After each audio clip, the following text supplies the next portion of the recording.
오늘 우리에게 주신 하나님의 말씀은 영광에 이르는 병입니다. 사랑을 해도 병이 듭니다.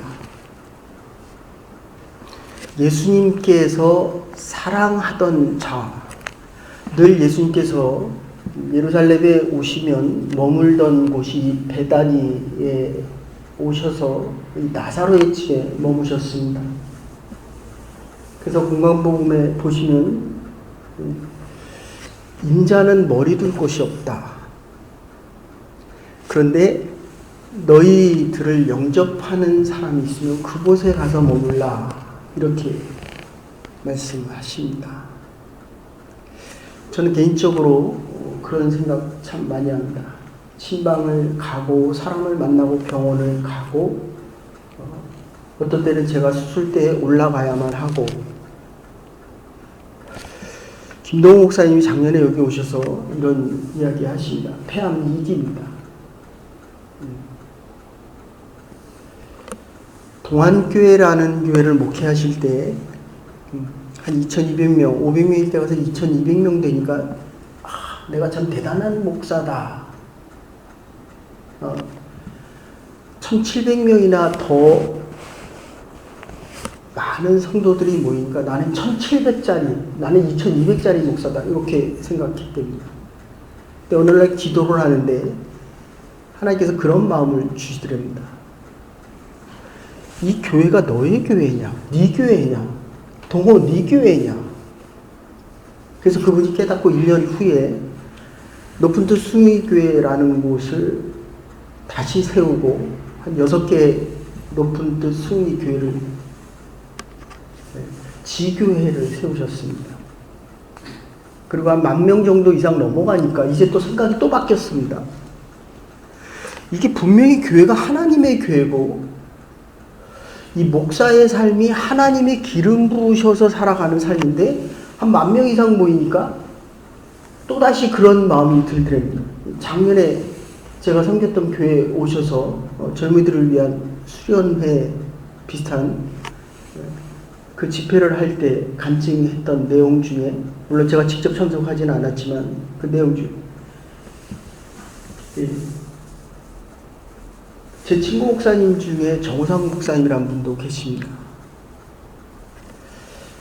온누리교회도 그렇고 사랑의 목하는 목사님도 그렇고, 그리고 임미정이라고 일본에 가서 선교하시는 분이 있고, 우리 장로님하고 본연님 아시겠지만 김철민 목사님이라는 분도 계십니다. 아마존에서 선교를 하다가 아내가 세상을 떠났는데 그 선교지로 다시 가신다는 겁니다. 전 참 이해가 안 됐습니다. 제가 수술대 위에 올라갔을 때 하나님 살려만 주시면 주를 위해 남은 인생 바치겠습니다. 20살 때도 그랬고 지금 60살 때도 분명히 그 고백을 했는데 이게 회복이 제 마음대로 잘 안 되는 거예요. 그리고 좀 깨끗이 났으면 좋겠는데 깨끗이 난 것도 아니고 아닌 것도 아니고 거기에 뭐가 있습니까? 기다림이라는 게 있습니다. 오늘 예수님께서 계신 곳은 나사로가 있었던 베다니부터 한 5km, 한 2-3시간, 길면 한 4시간 걸리는 그 장소에 있었습니다. 마르다와 마리아가 뭐라고 얘기하냐면 사랑하는 자가 병들었나이다. 사랑하는 자도 병이 듭니다. 목사들도 병이 듭니다. 권사들도 집사들도 오래 믿은 사람들도 병이 든다는 겁니다. 그러면 왜 하나님께서 사랑하는 자에게 병을 허락하시느냐? 이게 참 기독교인들에 대한 굉장한 질문입니다. 저에게도 질문입니다. 그런데 15절에 보시면 뭐라고 얘기하냐면 하나님께서 이 일로 인하여 영광을 받으시고 그의 아들 예수 그리스도가 이 일로 영광의 자리에 이르겠다라고 다시 설명을 해 주십니다. 김동호 목사님이 다시 이야기를 합니다. 이게 다 하나님 것이다 라고 했는데 실제로 교회가 자꾸 커지니까 그 교회를 목회한 내 자신이 자꾸 커지더라는 겁니다. 그 폐암 위기에서 폐를 띄어내고 나니까 이제서야 하나님이 주신 생명이다라는 것이 그 전의 고백과 지금의 고백이 달라졌다는 것입니다. 하나님이 저와 여러분을 사랑하셨습니다. 하나님의 교회를 사랑하십니다. 믿는 자를 사랑하십니다. 선교대원들이 하나님의 복음을 전하면서 밤잠을 못 자고 복음을 전하는 그들도 사랑하십니다. 이 13장의 의미는 요 11장에서 2장만 넘어가면 13장입니다. 예수님이 돌아가시기 요 2장 사이가 예수님이 돌아가시기 전날 목요일 밤 사건입니다. 장수로는 2장이지만 예수님께서 돌아가시는 사건이 13장부터 나오는데 이 13장에부터 뭐라고 얘기하냐면 제자들의 발을 씻깁니다. 예수님이 제자들의 발을 씻깁니다. 이유는 제자들을 사랑하시기 때문입니다. 그래서 21장에 가면 예수님께서 부활하신 후에 오셔서 뭐라고 얘기합니까? 여러분 한번 보세요. 지금 나사로를 살려주셨습니다. 그 예수님이 십자가 지실 때 적어도 나사로는 있었어야 되잖아요. 저와 여러분들이 하나님께서 구원하셨습니다. 그래서 영원한 생명을 주셨습니다. 그리고 이제 죽어도 영원한 생명을 얻는 하나님의 품에서 영원한 하나님의 나라에서 영원히 살 것입니다. 이 결론이 이렇습니다.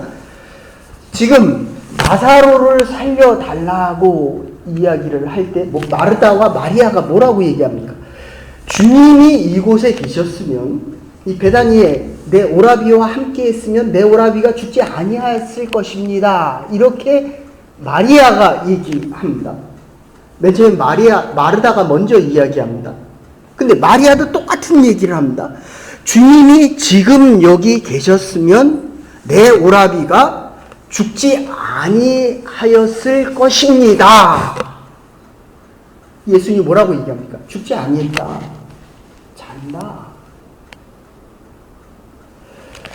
여러분들 이 성경을 보면 이해 안 되는 것이 참 많습니다. 이 머리로는 이해 안 되는데 이성적으로 죽은 사람을 보고 잔대요.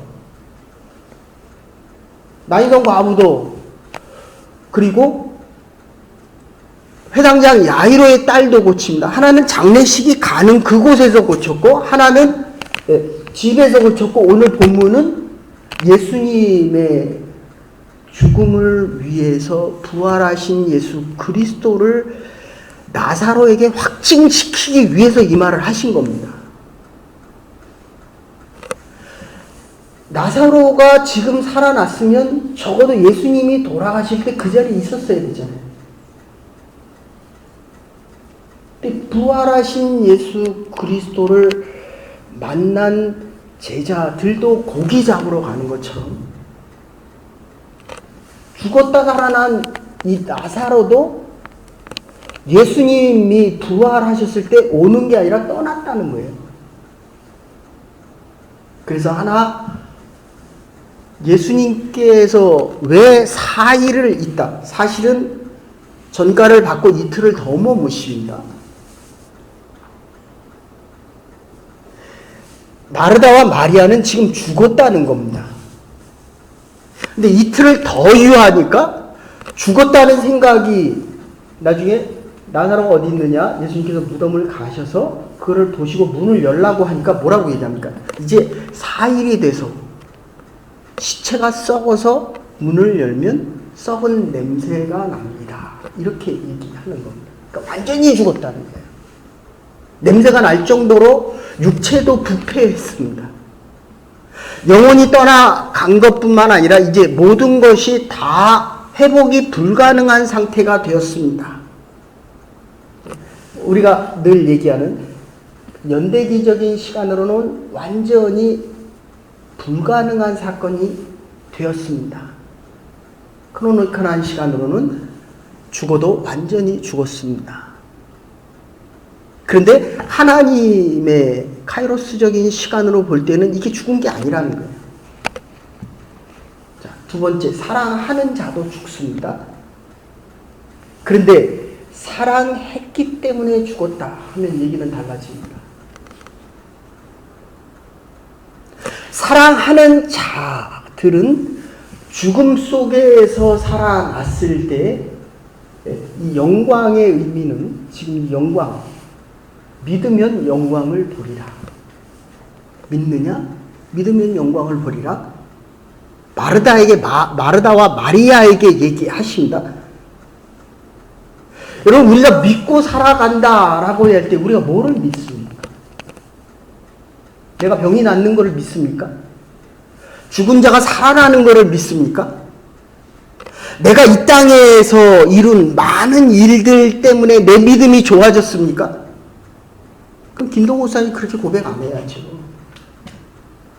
10,000명이 넘어가고 나니까 이제서야 이 모든 것이 하나님께서 주신 은혜요. 조금 더 나가면 폐암 2기로 내가 지금 죽지 않고 살아있는 것이 하나님의 시간대에서 아직 내가 할 일이 있기 때문에 아직 살려두셨다는 거예요.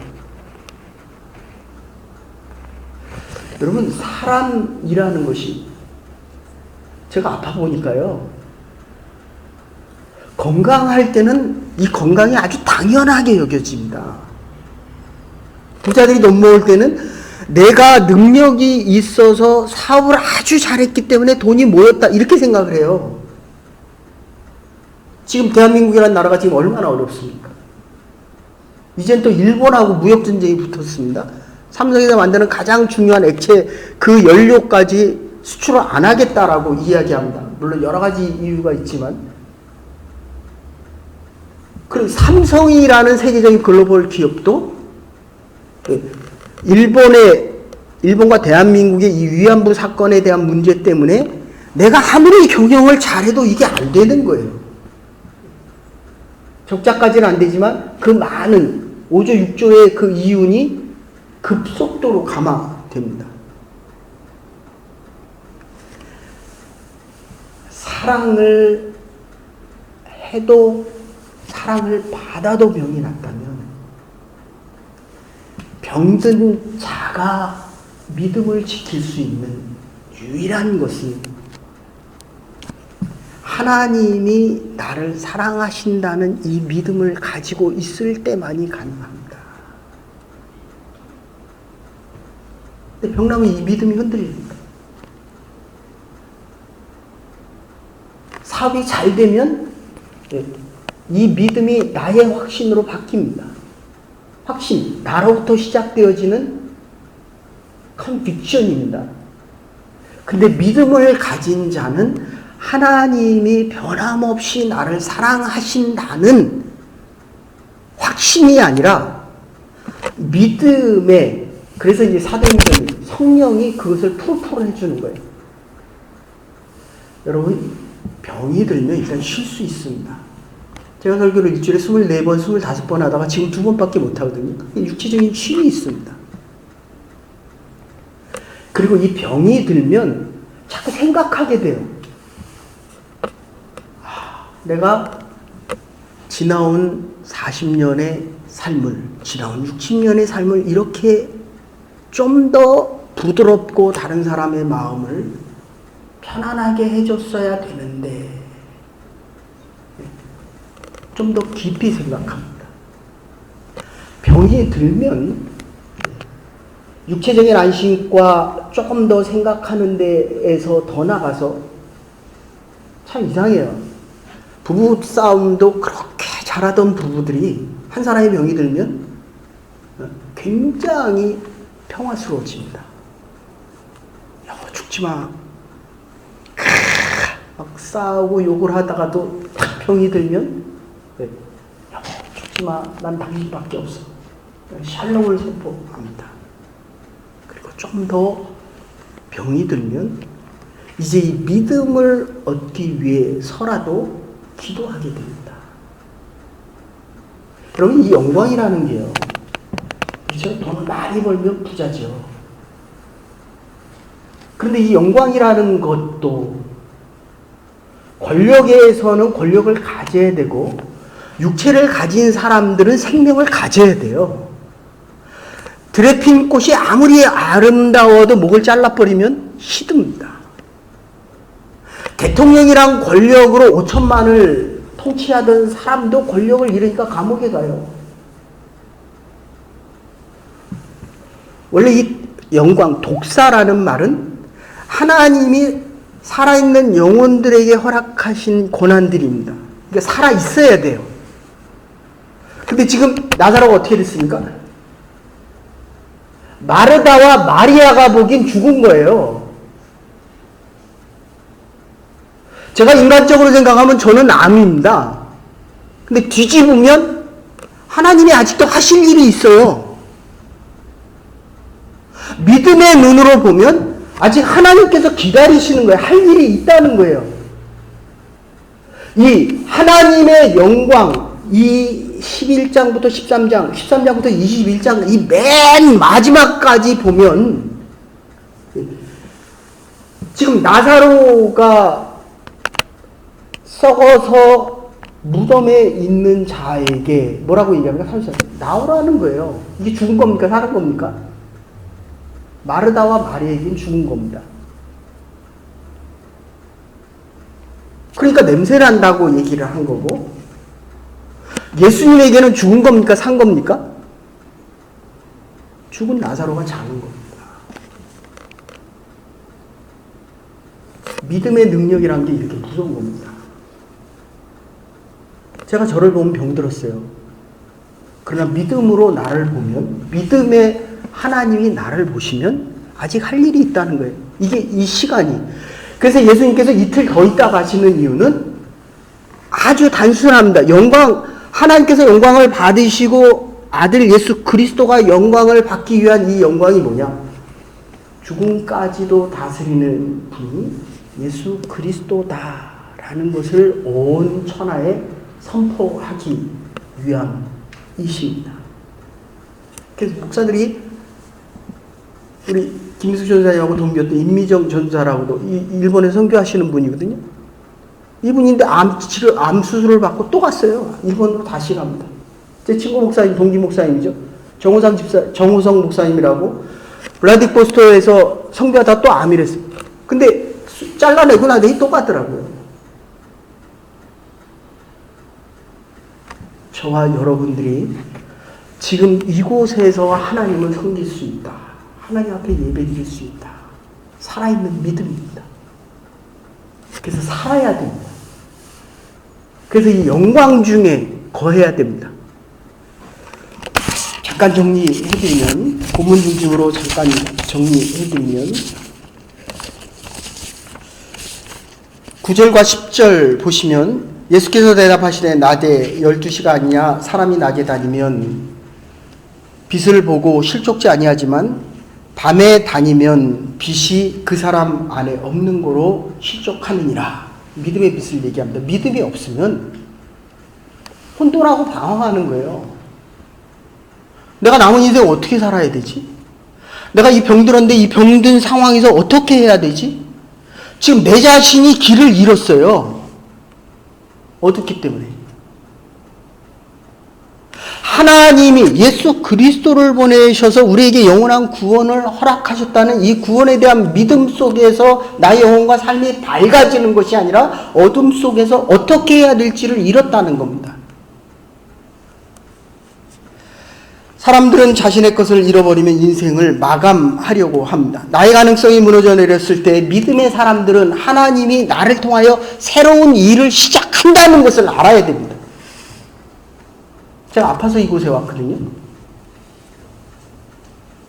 근데 이곳에 와서 또 아팠습니다. 그래서 전에 하던 교회를 또 심으를 또 그만두게 됐습니다. 근데 이번에 또 아팠습니다. 그런데 놀라운 것은 하나님 변함없이 사랑하는 아들아. 무릎 꿇고 기도할 때마다 하나님은 그 음성을 들려주십니다. 그리고 하나님은 새로운 가능성을 꿈꾸게 하십니다. 내 능력과 내 일이 무너졌을 때 하나님은 새로운 일을 시작하시기를 원한다는 것입니다. 이게 어둠 속에 다니는 사람의 일이 아니라 믿음의 밝은 길 속에 살아가는 삶의 모습입니다. 지금 마리아가 이렇게 얘기합니다. 오라비 나사로가 죽어가고 있는 그 모습을 보고 병들면서 주여 보시옵소서 사랑하는 자가 병들었나이다. 이게 우리가 할 일입니다. 당신의 사랑하는 자가 병들었대요. 그 다음은 하나님이 하시는 겁니다.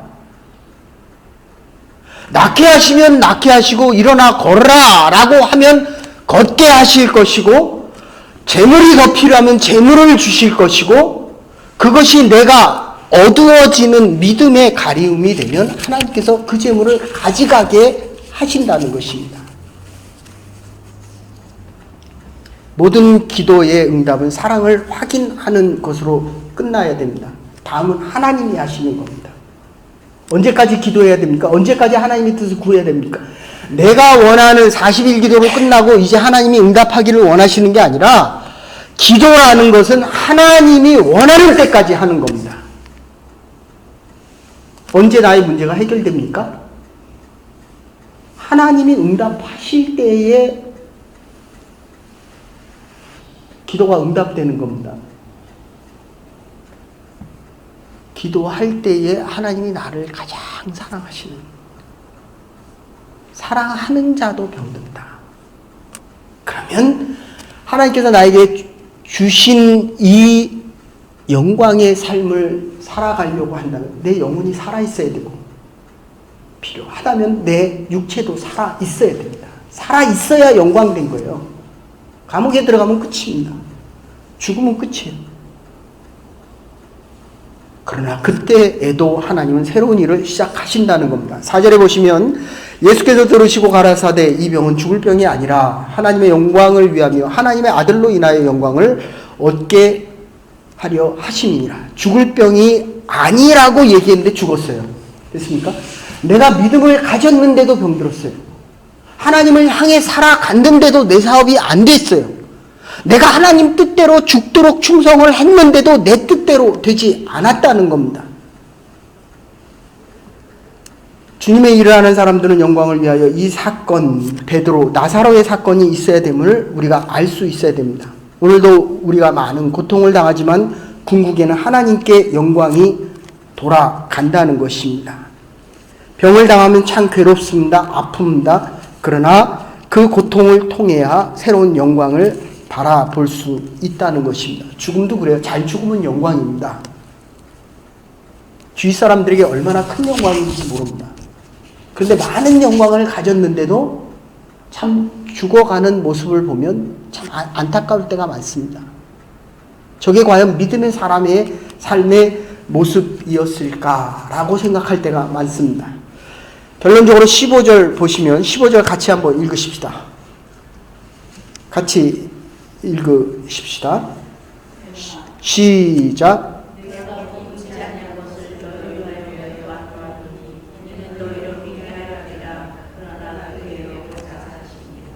예. 예수님께서 거기 있었으면, 예수님께서 이곳에 있었으면 나사로가 죽지 않았을 것입니다 라고 이야기합니다. 근데 죽었어야 돼요, 나사로. 이유는 예수님께서 죽었다가 부활, 요거 지금 2장만 더 지나가면 목요일이고 금요일날 세상을 떠나십니다. 죽었다가 살아나는 것을 사람들이 하도 못 믿으니까. 어떻습니까? 여러분들 믿어지십니까? 내가 죽으면 부활한다는 게 믿어집니까? 이거를 보여주시는 겁니다. 내가 지금 아파도 하나님 변함없이 나를 사랑하시고 나의 영광된 인생을 위해서 하나님께서 지금도 변함없이 나를 향하여 일하신다는 이것을 나사로를 통해서 보여주는 겁니다. 예수님께서 나오라 라고 하니까 나오는 겁니다. 너의 병든 몸에서부터 깨끗하게 치유함을 받아라! 라고 하는 예수 그리스도의 음성을 들을 수 있는 저와 여러분이 되기를 주의 이름으로 축원합니다. 우리의 아픔과 고통이 있을 때 나오라! 라고 할 때 나올 수 있는 것이 이게 믿음의 선택입니다. 어두운 데 사는 자들이 아니라 밝은 데 사는 사람의 모습이라는 것입니다. 병이 깊어질수록 고통이 심하지만 영광은 더욱더 커진다는 것입니다. 하나님의 섭리와 지연시키려는 그 섭리를 기다리기가 어렵습니다. 당장 주셨으면 좋겠지만 반드시 기다리게 하십니다. 여기서 끝냈으면 좋으련만 더 내버려 두십니다. 우리는 현재를 구하나 주님은 영원을 주십니다. 우리는 물질적인 것을 구하나 하나님은 신령한 것을 주십니다. 하나님은 영원한 것을 주시려 하기 때문입니다. 영광을 더 크게 하기 위하여 더 큰 은혜를 주시기 위하여 지연하고 계시는 것입니다. 이 섭리를 우리가 믿음으로 받아들일 수 있을 때 비로소 더 큰 영광을 주님 앞에 돌릴 수 있을 것입니다. 저와 여러분의 삶의 현장에 있는 이 모든 모습들이 하나님이 사랑하시기 때문이요. 조금 더 나가면 더 큰 영광을 주시기 위하며 기다려야 되는 이유는 영광 중에 살아갈 수 있는 삶을 허락하시기 때문입니다. 이 믿음 가지고 우리의 삶이 더 큰 하나님의 영광 중에 살아갈 수 있는 하나님의 사람들 될 수 있기를 주의 이름으로 축원합니다. 이제는 메모리 되신 우리 주 예수 그리스도의 극진하신 은혜와 하나님의 원하신 사랑과 성령의 감동 교통하시니 병이 들었을 때 하나님의 치유하심을 통하여 우리의 삶의 자리, 하나님의 영광을 드러낼 수 있는 자리, 하나님의 죽음과 부활, 예수 그리스도의 죽음과 부활을 온 땅에 선포하며 살아가기로 결단하는 주의 백성들과 하나님의 교회와 우리에게 허락하시는 영광에 이르는 병에 참된 삶을 살아가기로 결단하는 주의 백성들과 하나님의 교회와 우리의 남은 날들 위해 이제로부터 영원토록 함께 하시옵기를 축원하옵나이다. 아멘. 오늘도 하나님께서 주시는 큰 사랑 속에 우리의 자리를